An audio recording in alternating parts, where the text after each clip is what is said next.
Hello everyone, most welcome. आज का अपना यह है दूसरा चैप्टर ज्योग्राफी का, जो अपन कंप्लीट रिवीजन कर रहे हैं। तो दूसरे चैप्टर में आज हम पढ़ेंगे विश्व जनसंख्या वितरण, घनत्व और वृद्धि।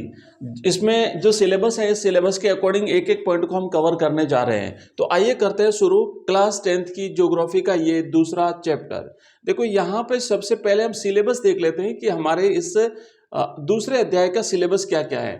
तो आप देख रहे हैं कि सिलेबस में हम पढ़ेंगे विश्व में जनसंख्या वितरण के प्रारूप, फिर हम पढ़ेंगे जनसंख्या का घनत्व, उसके बाद हम देखेंगे जनसंख्या वितरण को प्रभावित करने वाले कारक, फिर हम यहाँ पे देखेंगे जनसंख्या वृद्धि, फिर है जनसंख्या परिवर्तन के घटक जिसमें जन्म दर, मृत्यु दर, प्रवास, उसके बाद हम देखेंगे जनांकीय संक्रमण, और फिर हमारा रहेगा अगला जनसंख्या नियंत्रण के उपाय। तो इस तरीके से हम एक एक करके सारी चीजों को कंप्लीट करेंगे। ये जो अपना चैप्टर रहेगा, यहाँ पे आप देख सकते हैं, ये जो इंग्लिश मीडियम के जो स्टूडेंट हैं, आप भी अगर अपना सिलेबस देखना चाहें तो ये इस तरीके से रहेगा। और ये जो चैप्टर है आपका इकाई दूसरी जो है ना, जिसमें चैप्टर नंबर 2 और चैप्टर नंबर 3, 2+3, तो ये दोनों चैप्टर मिला करके 5 नंबर है। तो ये दोनों अध्याय जो है वो चैप्टर 5 नंबर के हैं। तो इसमें आपको लघुत्रात्मक प्रश्न भी मिल सकता है और अति लघुत्रात्मक प्रश्न भी मिल सकता है दूसरे और तीसरे में। आज पढ़ेंगे दूसरा, नेक्स्ट कल पढ़ेंगे अपन तीसरा चैप्टर। तो चलिए अब देखते हैं। सबसे पहले है जनसंख्या वितरण। तो जनसंख्या वितरण का तात्पर्य क्या होता है कि जनसंख्या वितरण का अर्थ है पृथ्वी की सतह पर लोगों का वितरण, कि मतलब किस स्थान पर कितने लोग रहते हैं, कहाँ पे कम, जैसे भाई कहीं ज्यादा रहते हैं, कहीं कम लोग रहते हैं, तो वो वितरण कहलाता है। जहां लोग रहते हैं पृथ्वी की सतह पर पाए जाते हैं, वो इसका वितरण होता है। जनसंख्या को समान रूप से वितरित नहीं किया जाता है। भाई जैसे कुछ ऐसे देश हैं या कुछ ऐसा भूभाग है पृथ्वी का जहां तो बहुत ज्यादा जनसंख्या निवास करती है, और कुछ ऐसे इलाके हैं जहां पे जनसंख्या कम निवास करती है। तो इसके कई कारण होते हैं, आर्थिक, सामाजिक, सांस्कृतिक, भौगोलिक, अपन आगे देखेंगे। दुनिया की 90% आबादी अपने भू क्षेत्र के लगभग 10% में रहती है। तो आप सोचिए कि जमीन का 10% हिस्सा, जहां पर संपूर्ण विश्व की 90% जनसंख्या निवास करती है, और जमीन का 90% हिस्सा जहां पे केवल 10% जनसंख्या निवास करती है। अब देखो, दुनिया के 10 सबसे अधिक आबादी वाले जो देश हैं, दुनिया के 10 सबसे अधिक आबादी वाले देश जो हैं, वो दुनिया की आबादी का लगभग 60% योगदान करते हैं। तो जो सर्वाधिक जनसंख्या वाले देश हैं, 10 देश, उन 10 देशों में ही 60% जनसंख्या तो पाई जाती है, और बाकी के जो देश है उसमें केवल 40% जनसंख्या पाई जाती है। अब ये जो 10 देश हैं सर्वाधिक जनसंख्या वाले, उसमें भी 6 देश तो एशिया के हैं। और आप थोड़ा सा यहाँ पे एक टेबल देखिएगा, इसमें से भी 10 देश तो एशिया के हैं। अगर हम ये डायग्राम देखें तो आप पाएंगे कि विश्व में सबसे ज्यादा जनसंख्या चीन की है। अब ये डायग्राम के हिसाब से तो चीन की है, लेकिन वर्तमान में फिलहाल भारत की जनसंख्या वो चीन से भी आगे निकल चुकी है। इसके हिसाब से देखें, दूसरा भारत है, तीसरा संयुक्त राज्य अमेरिका है, चौथा इंडोनेशिया है, पांचवा ब्राजील है, फिर पाकिस्तान, नाइजीरिया, बांग्लादेश, रूस और मैक्सिको। ये विश्व के सर्वाधिक जनसंख्या वाले 10 देश जो हैं। नेक्स्ट आगे बढ़ते हैं, और अब यहां पे देखेंगे जनसंख्या का घनत्व। तो अभी हमने देखा जनसंख्या का वितरण और जनसंख्या का, अब हम देखेंगे घनत्व। घनत्व क्या होता है? तो भाई किसी भूभाग पर, किसी क्षेत्र विशेष पर जो जनसंख्या पाई जाती है, उस जनसंख्या में उस क्षेत्र का जब भाग दिया जाता है तो वो जनसंख्या का घनत्व कहलाता है।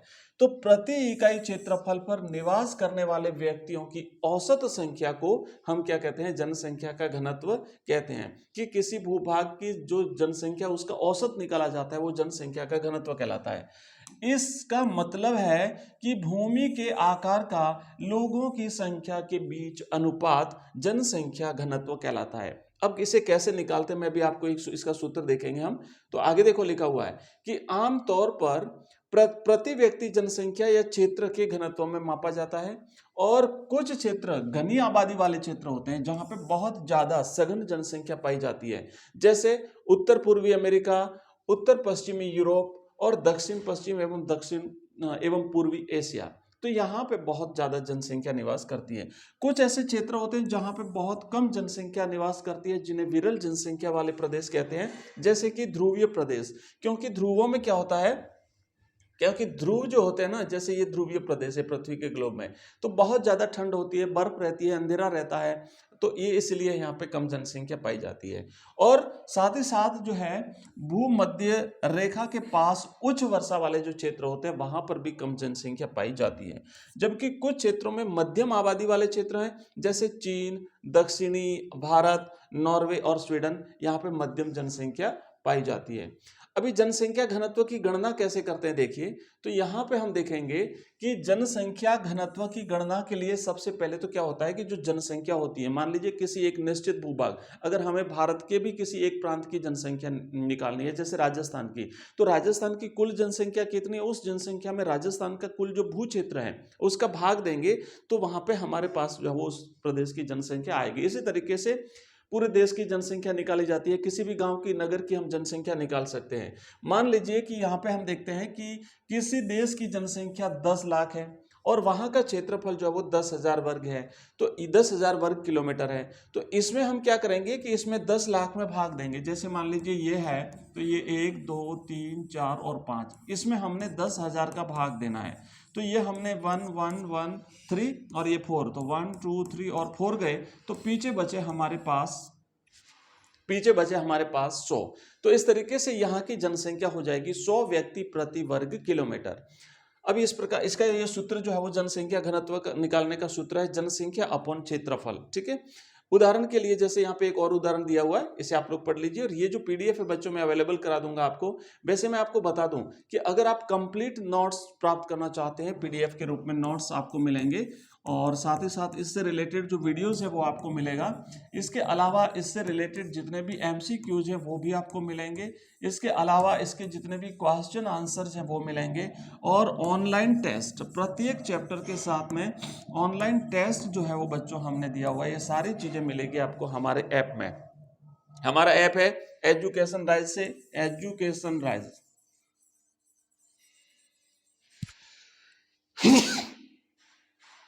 एजुकेशन राइज नाम से हमारा ऐप है बच्चों। इस वीडियो के डिस्क्रिप्शन में लिंक दिया हुआ है, तो वहां से आप इसको डाउनलोड करेंगे तो वहां पे आपको कंप्लीट कोर्सेज मिल जाएंगे। हिस्ट्री के अलावा बाकी जो सब्जेक्ट है उनके सबके भी कोर्स मिल जाएंगे। एक हमारा नंबर भी नोट कर लीजिए, उस नंबर पे आप हमें व्हाट्सएप मैसेज कर सकते हैं। नंबर है 9079622989। यहाँ पे आपको हमारा व्हाट्सएप ग्रुप का लिंक मिलेगा, उसे आप ज्वाइन कर सकते हैं। चलिए, तो अब देखो यहाँ पे लिखा हुआ है कि ऐसे क्षेत्र जिनकी जनसंख्या 200 व्यक्ति प्रति वर्ग किलोमीटर से अगर अधिक है तो वो सघन आबादी वाला क्षेत्र कहलाता है। ठीक है, तो 200 व्यक्ति प्रति वर्ग किलोमीटर से ज्यादा जो जनसंख्या वो सघन आबादी, मतलब वहां पे घनी आबादी बसी हुई रहती है। अब जनसंख्या वृद्धि तो हमने देखा, जनसंख्या वृद्धि क्या होता है कि किसी एक निर्धारित समय में, एक निश्चित समय में जनसंख्या में कितनी वृद्धि हुई है वो तो जनसंख्या वृद्धि कहलाएगी। लेकिन अगर जनसंख्या वृद्धि की दर हमें निकालनी है तो पहले देखो कि किसी क्षेत्र में निश्चित समयावधि में एक निर्धारित समय, जैसे मान लीजिए 10 वर्ष, तो जनसंख्या में होने वाले परिवर्तन को हम जनसंख्या की वृद्धि कहते हैं। कि 10 वर्ष पहले जनसंख्या कितनी थी, 10 वर्ष के दौरान कितनी जनसंख्या बढ़ी है, तो वो तो जनसंख्या में वृद्धि हुई है। लेकिन जब इस जनसंख्या परिवर्तन को प्रतिशत में व्यक्त किया जाता है तो वो कहलाती है जनसंख्या वृद्धि दर। तो समझ में आया कि जनसंख्या वृद्धि अलग होती है और जनसंख्या वृद्धि दर अलग होती है। जनसंख्या वृद्धि का मतलब तो होता है कि एक निर्धारित समय में जनसंख्या में वृद्धि, लेकिन दर का मतलब होता है कि जब उस वृद्धि में हम उस वृद्धि को क्या करते हैं कि प्रतिशत में व्यक्त करते हैं। ठीक है ना, इसको प्रतिशत में व्यक्त करते हैं, यानी कि प्रतिशत जब उसका निकाला जाता है तो वो जनसंख्या की वृद्धि दर कहलाती है।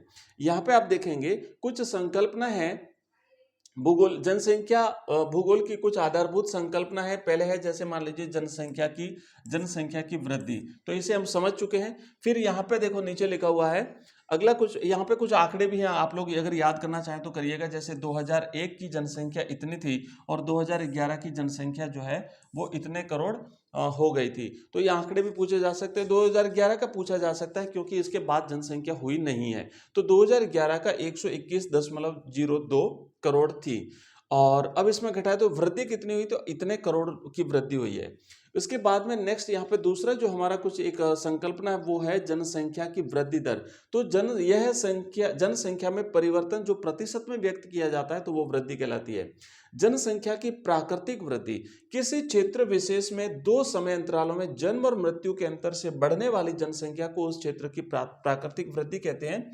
और प्राकृतिक वृद्धि क्या होता है, यहाँ पे देखेंगे प्राकृतिक वृद्धि जो है इसमें इसका सूत्र यह है कि जन्म माइनस मृत्यु, तो माइनस मृत्यु तो वो आ जाएगा प्राकृतिक वृद्धि। अब जनसंख्या की वास्तविक वृद्धि क्या होती है, तो वास्तविक वृद्धि तब होती है जब वास्तविक वृद्धि जन्म माइनस मृत्यु प्लस आप्रवास प्लस उत्प्रवास, इनको सबको जोड़ा जाता है। ठीक है, आप्रवास उत्प्रवास ये सारा हम चीजें आगे समझेंगे। तो ये जनसंख्या की वास्तविक वृद्धि कहलाती है। फिर जनसंख्या की धनात्मक वृद्धि क्या होती है, तो जब जनसंख्या जो परिवर्तन हो रहा है वो अगर बढ़ रहा है, उसमें अगर वृद्धि हो रही है तब तो वो धनात्मक है। तब होती है जब दो समय अंतरालों के बीच जन्म दर मृत्यु दर से अधिक होती है, मतलब जन्म में ज्यादा बच्चे मृत्यु कम हुई तो वो वृद्धि हो रही, तो वो धनात्मक हो गई। ये जब अन्य देशों से लोग स्थायी रूप से उस देश में प्रवास कर जाते हैं तब भी बढ़ जाती है। उसके बाद है जनसंख्या की ऋणात्मक वृद्धि, यदि दो समय अंतराल के बीच जनसंख्या कम हो जाए तो उसे जनसंख्या की ऋणात्मक वृद्धि कहते हैं। अब ये तब इसकी भी दो कंडीशन है, कब होती है कि जब ये तब होती है जब एक तो मृत्यु दर अगर ज्यादा है जन्म दर से तो हो जाएगी, है ना। मृत्यु दर अगर ज्यादा है यानी जन्म दर कम है, और फिर लोग जो है वो किसी अन्य देश में प्रवास कर जाते हैं, हमेशा वहीं रह जाते हैं, तब भी ये कंडीशन बनती है। अब है जनसंख्या वृद्धि के प्रकार। तो जनसंख्या वृद्धि हमने देख लिया दो प्रकार की होती है, एक होता है जनसंख्या की धनात्मक वृद्धि, दूसरा होता है जनसंख्या की ऋणात्मक वृद्धि। हमने अभी इसे देख लिया। आगे बढ़ते हैं, नेक्स्ट देखो कि धनात्मक वृद्धि कब होती है, यहाँ पे फिर से लिखा हुआ है, आप लोग इसे देखेंगे, मैं नोट्स अवेलेबल करवाऊंगा इसके। जनसंख्या की धनात्मक वृद्धि, अब यहाँ पे देखेंगे जनसंख्या की ऋणात्मक वृद्धि, अब है जनसंख्या की वास्तविक वृद्धि। ये सारी चीजें हम कर चुके हैं। उसके बाद माल्थस सिद्धांत। अब देखो माल्थस ने एक सिद्धांत दिया था जनसंख्या वृद्धि को लेकर के, लिखा था माल्थस ने कि ये सन यहाँ पे गलत लिखा हुआ है भाई। माल्थस के अनुसार लोगों की संख्या खाद्य आपूर्ति की अपेक्षा तेजी से बढ़ेगी, मतलब खाद्यान्न जितना उत्पादन नहीं होगा उससे ज्यादा जनसंख्या बढ़ेगी। फिर क्या होगा, जनसंख्या बढ़ेगी तो जनसंख्या में वृद्धि का परिणाम होगा अकाल, फिर बीमारी, फिर युद्ध के द्वारा इसमें अचानक से गिरावट आएगी। होगा भयंकर अकाल पड़ जाए तो लोग मरेंगे, बीमारी फैल सकती है जैसे कोरोना फैली थी, इसी तरीके से हो सकता है युद्ध छिड़ जाए जैसे रूस यूक्रेन का युद्ध, जैसे इजराइल फिलिस्तीन का युद्ध। तो इस तरीके से जनसंख्या में जो है वो कमी होगी। अगला क्वेश्चन है, नेक्स्ट जो हमारा है जो पॉइंट है वो ये है कि जनसंख्या वितरण को प्रभावित करने वाले कारक। तो जनसंख्या वितरण को प्रभावित करने वाले बच्चों तीन कारक हैं। इसमें तीन कारक होते हैं, एक होता है भौगोलिक अथवा प्राकृतिक कारक, दूसरा होता है आर्थिक कारक, और फिर होता है सामाजिक और सांस्कृतिक कारक। तो ये जनसंख्या के वितरण को, कि मतलब किसी भूभाग पर जनसंख्या ज्यादा निवास करती है, किसी भूभाग पर जनसंख्या कम पाई जाती है, तो ये जो वितरण है ना ये असमान क्यों है। तो इस असमान वितरण के कई सारे कारण होते हैं, जैसे भौगोलिक कारण हो गया, भौगोलिक या प्राकृतिक हो गया, दूसरा आर्थिक है, और तीसरा सामाजिक और सांस्कृतिक कारक है। अब बात करते हैं, पहला जो है वो प्राकृतिक कारकों की अगर बात करें तो देखो प्राकृतिक कारकों में क्या क्या चीजें हैं। एक तो होता है उच्चावस, ठीक है, एक तो होता है उच्चावस। उच्चावस का मतलब होता है प्रदेश की स्थिति कैसी है उसकी, जैसे पर्वतीय है, पठारी है, उबड़ खाबड़ प्रदेश है तो वहां पे कम लोग निवास करेंगे, जबकि अगर मैदानी क्षेत्र है और वहां पे अगर बाकी चीजें अनुकूल है, जमीन उपजाऊ है, मौसम अच्छा है, पानी की उपलब्धता है, तो यहाँ पे जनसंख्या अधिक निवास करेगी क्योंकि भूमि उर्वर होती है और कृषि वहां पे की जा सकती है। यही कारण है कि नदी घाटियों जैसे गंगा, ब्रह्मपुत्र, हुआंगहो आदि नदी घाटियों में अधिक जनसंख्या पाई जाती है। हम पढ़ रहे हैं जनसंख्या परिवर्तन के विभिन्न घटक, जिसमें पहला है प्राकृतिक घटक या फिर जो भौगोलिक घटक। तो प्राकृतिक जो कारक होते हैं उसमें हमने देखा उच्चावस यानी वहां की धरातलीय स्थिति, फिर वहां की जलवायु कैसी है, अगर जलवायु अनुकूल है तो जनसंख्या ज्यादा पाई जाएगी, अगर जलवायु प्रतिकूल है तो जनसंख्या कम पाई जाएगी, जैसे मरुस्थल में कम जनसंख्या पाई जाती है। इसी तरीके से नेक्स्ट रहेगा मृदा। अगर वहां की मृदा उपजाऊ है तो जनसंख्या ज्यादा पाई जाएगी, अगर वहां पे मृदा उपजाऊ नहीं है तो वहां पे लोग कम पाए जाएंगे। जैसे मान लो रेगिस्तान में खेती नहीं की जा सकती तो लोग कम पाए जाते हैं। फिर होता है जल की उपलब्धता। अगर जल उपलब्ध है तो स्वाभाविक है वहां पे जनसंख्या ज्यादा पाई जाएगी, और अगर पानी की कमी है तो वहां पे जनसंख्या विरल पाई जाती है। दूसरा जनसंख्या वितरण को प्रभावित करने वाला कारक है वो है आर्थिक कारक। आर्थिक कारक में क्या होता है कि परिवहन का विकास, साधनों का विकास कैसा है, ज्यादा है कि नहीं है, तो इस पर भी जनसंख्या जो है वो निर्भर करती है। विश्व के सभी परिवहन साधनों से जुड़े क्षेत्र सघन आबादी वाले क्षेत्र हैं। उसके बाद होता है नगरीकरण और औद्योगिक क्षेत्र, क्योंकि अगर नगरों में ज्यादा जनसंख्या पाई जाती है, रोजगार के सिलसिले में लोग नगरों की तरफ प्रवास कर जाते हैं, औद्योगिकरण के कारण भी वहां पे जनसंख्या, उद्योगों में रोजगार मिल जाता है तो जनसंख्या ज्यादा पाई जाती है। फिर होता है खनिज निक्षेपों से युक्त जो क्षेत्र होता है वहां पर भी जनसंख्या ज्यादा पाई जाती है, क्योंकि वहां पर भी इन्हें जो है वो रोजगार मिल जाते हैं। तो ये तो हो गया दूसरा कारक। तीसरा होता है धार्मिक और सांस्कृतिक कारक। अब यहां पर देखिए धार्मिक कारक जो है, इससे भी लोग क्या होता है कि एक देश को छोड़कर के दूसरे देश में जाने पर मजबूर होते हैं। जैसे भारत पाकिस्तान का विभाजन हुआ था तो धर्म के आधार पर जो विभाजन जब किया गया तो भाई धर्म के आधार पर लोग जो है वो इधर भी गए, उधर भी गए और इधर भी आए थे। दूसरे विश्व युद्ध के बाद यहाँ पे देखो यहूदियों का उदाहरण दिया हुआ है, इनको छोड़ करके इन्होंने एक नया इजराइल बसाया था। इसी प्रकार अफ्रीका, ये सारी है। अब हम पढ़ेंगे नेक्स्ट राजनीतिक कारक। तो इसमें राजनीति में भी आता है, जैसे गृह युद्ध छिड़ गया, शांति हो, है ना, ये सारे कारण इसमें आते हैं। फिर है जनसंख्या परिवर्तन के तीन प्रमुख घटक होते हैं, जिसमें पहला होता है जन्म, दूसरा होता है मृत्यु और तीसरा होता है प्रवास। तो अशोधित जन्म दर को प्रति 1000 स्त्रियों द्वारा जन्म दिए गए जीवित बच्चों के रूप में व्यक्त किया जाता है। इसका सूत्र यहाँ पे लिखा हुआ है, आप देखेंगे कि किसी वर्ष विशेष में जीवित जन्म और किसी क्षेत्र विशेष में वर्ष के मध्य की जनसंख्या इंटू 1000 किया जाता है तो वो आ जाती है अशोधित जन्म दर। इसी तरीके से हम अशोधित मृत्यु दर भी ज्ञात करते हैं, तो ये मृत्यु दर है, ठीक है। इसका सूत्र यहाँ पे दिया हुआ है। फिर है प्रवास। अब प्रवास में क्या होता है कि लोग क्या करते हैं, प्रवास के द्वारा जनसंख्या के आकार में परिवर्तन आता है, लोग एक स्थान से दूसरे स्थान पर जाते हैं, और इसके भी कई कारण होते हैं कि क्यों करता है लोग प्रवास क्यों करते हैं। तो इसके अंतर्गत उद्गम स्थान को छोड़ करके जाना और गंतव्य स्थान पर आकर के बसना इसमें सम्मिलित होता है। अब देखो कई बार प्रश्न ये बनता है कि उद्गम स्थान किसे कहते हैं, तो कोई भी जनसंख्या जिस स्थान को छोड़ करके जा रही है तो जो स्थान छोड़ा है वो उनका उद्गम स्थान हो गया, जहां से लोग जा रहे हैं वो, और जिस स्थान पर जा रहे हैं तो वो गंतव्य स्थान हो गया। इसके बाद प्रवास स्थायी और मौसमी दोनों प्रकार का होता है। कई बार लोग मौसम विशेष में ही जाते हैं और फिर वापस जो है वो आ जाते हैं, लेकिन स्थायी प्रवास होता है तो वह परमानेंट वहीं पे रह जाते हैं, और ये जनसंख्या परिवर्तन में योगदान देता है। अब यहाँ पे दो स्थितियां देखिए, एक होता है आप्रवास और एक होता है उत्प्रवास। तो आप्रवास में क्या होता है कि जो प्रवासी है, प्रवासी जो किसी नए स्थान पर जाते हैं वो आप्रवासी कहलाते हैं, और उत्प्रवास वो होता है कि प्रवासी जो एक स्थान से बाहर चले जाते हैं वो उत्प्रवासी कहलाते हैं। अब है प्रवास के दो कारक हो गए। यहाँ पे हमने प्रवास के जो दो कारक होते हैं, एक होता है अपकर्ष कारक और एक होता है प्रतिकर्ष कारक। अपकर्ष कारक जो जनसंख्या को आकर्षित करते हैं, प्रतिकर्ष कारक जो जनसंख्या को किसी स्थान पर जाने के लिए मजबूर करते हैं। प्रवास के अपकर्ष कारक होते हैं, तो यहाँ पे देखो कि प्रवास के अपकर्ष कारक गंतव्य स्थान को उद्गम स्थान की अपेक्षा अधिक आकर्षित बनाते हैं।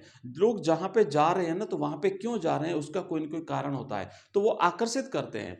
तो यहाँ पे हम देखेंगे कि इसके निम्न कारण हो सकते हैं। पहला है जैसे काम के बेहतर अवसर, जहाँ रह रहा है वहां पे नहीं है लेकिन जहाँ जा रहा है वहां पे अच्छा काम उसे मिल सकता हो, वहां पे रहन सहन की अच्छी दशाएं पाई जाती हो, शांति और स्थायित्व हो सकता है, अनुकूल जलवायु हो सकती है, जीवन और संपत्ति की सुरक्षा हो सकती है। ये सभी इसके जो है वो इसके अपकर्ष कारक है। इसी तरीके से प्रतिकर्ष कारक होते हैं, तो प्रवास के प्रतिकर्ष कारक उद्गम स्थान को उदासीन स्थल बना देते हैं और जो गंतव्य स्थान होता है वहां पे आकर्षित करते हैं। इन कारणों की वजह से भी लोग एक स्थान को छोड़कर के दूसरे स्थान पे जाते हैं। इसके प्रमुख कारण भी यही है, जैसे रहन सहन की दशाएं, राजनीतिक परिस्थितियां, प्रतिकूल जलवायु, प्राकृतिक आपदाएं, महामारी, आर्थिक पिछड़ापन। तो इन सब वजहों से लोग उस स्थान को छोड़ देते हैं और किसी नए स्थान पर चले जाते हैं जहां पर ये अनुकूल दशाएं पाई जाती है। जनसंख्या वृद्धि से उत्पन्न समस्या क्या क्या होती है भाई, संसाधनों का पर अत्यधिक भार बढ़ता है, और उसके बाद जनसंख्या के भरण पोषण में कठिनाई होती है, विकास की गति भी अवरुद्ध होती है।